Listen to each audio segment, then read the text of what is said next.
Assalamualaikum warahmatullahi wabarakatuh.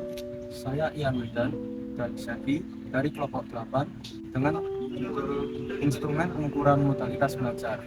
Instrumen pengukuran modalitas belajar dapat dikatakan juga sebagai alat ataupun metode yang dapat digunakan untuk mengidentifikasi dan mengukur cara belajar seseorang sesuai dengan kemampuannya. Nah, modalitas belajar sendiri mengacu pada cara utama yang digunakan seseorang untuk menerima dan memproses segala informasi yang ia pelajari. Nah, selanjutnya, mengapa penting mengukur modalitas belajar? Nah, dengan mengetahui modalitas belajar dominan pada seseorang, kita bisa menyesuaikan. Yang pertama yaitu memilih metode pembelajaran yang paling sesuai dengan pengertian. Setiap orang memiliki cara belajar yang berbeda-beda. Dengan mengetahui modalitas belajar, kita bisa menyesuaikan metode pembelajaran kita dengan tersebut agar lebih efektif dan sesuai dengan cara mereka.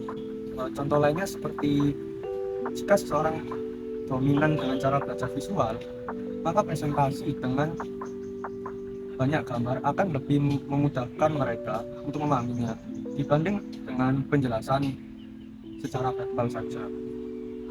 Dan yang kedua yaitu meningkatkan pemahaman dan retensi. Dengan kata lain, ketika kita belajar dengan cara yang sesuai dengan modalitas kita sendiri, informasi akan lebih mudah diingat dan dipahami. Dan misalnya yang ketiga yaitu mengatasi kesulitan belajar. Dengan kata lain, jika seseorang kesulitan belajar, mengetahui modalitas belajarnya akan dapat membantu mengidentifikasi akar permasalahan dan mencari solusi yang tepat atau bagaimana cara yang sesuai dengan masalah tersebut. Untuk selanjutnya yaitu jenis-jenis modalitas belajar yang umum. Yang pertama yaitu jenis modalitas secara visual. Pembelajaran visual lebih mudah memahami informasi melalui penggambaran secara visual ataupun diagram, grafik, atau demonstrasi. Mereka sering kali membuat catatan visual dan contohnya mengingat wajah ataupun tempat. Yang selanjutnya yaitu jenis modalitas belajar auditory.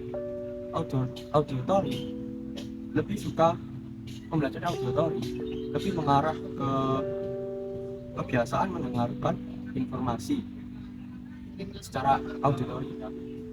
Mereka sering belajar melalui diskusi, ceramah, ataupun merekam audio. Selanjutnya yaitu kinestetik. Kinestetik yaitu pembelajaran yang lebih ke secara pembelajaran secara langsung dengan melalui praktek ataupun yang lainnya. Mereka sering belajar sambil melakukan ataupun dengan menggunakan alat peraga. Dan yang selanjutnya yaitu jenis modalitas belajar baca ataupun tulis. Pembelajaran baca ataupun tulis ini lebih suka memperoleh informasi melalui teks tertulis. Mereka sering membuat daftar, catatan, ataupun rangkuman.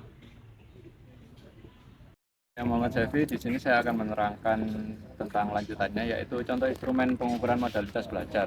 Di contoh instrumen modalitas belajar ini ada angket, yaitu di mana angket adalah serangkaian pertanyaan yang dirancang untuk mengidentifikasi preferensi belajar seseorang. Terus yang kedua ada tes, di mana tes ini adalah tugas atau aktivitas untuk dirancang untuk mengukur kemampuan seorang siswa. Jadi tes untuk digunakan untuk mengukur kemampuan seorang siswa tersebut. Terus yang selanjutnya yaitu observasi, di mana observasi ini melakukan pengamatan secara langsung terhadap perilaku belajar seseorang. Jadi seorang guru akan mengamati seorang murid langsung tentang perkembangannya. Terus penting untuk diingat bahwa tidak ada suatu modalitas yang lebih baik dari yang lain. Jadi semua modalitas itu ada kekurangan dan ada kelebihan. Terus kebanyakan orang-orang memiliki kombinasi dari beberapa modalitas. Jadi orang-orang kadang mengombinasikan dari beberapa modalitas tersebut. Jadi bisa kita simpulkan, instrumen pengukuran modalitas belajar adalah alat yang berguna untuk memahami cara belajar yang paling efektif bagi setiap individu.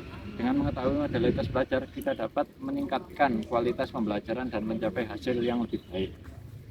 Nah, itu penjelasan dari kelompok 8 tentang modalitas belajar. Kurang lebihnya mohon maaf. Wassalamualaikum warahmatullahi wabarakatuh.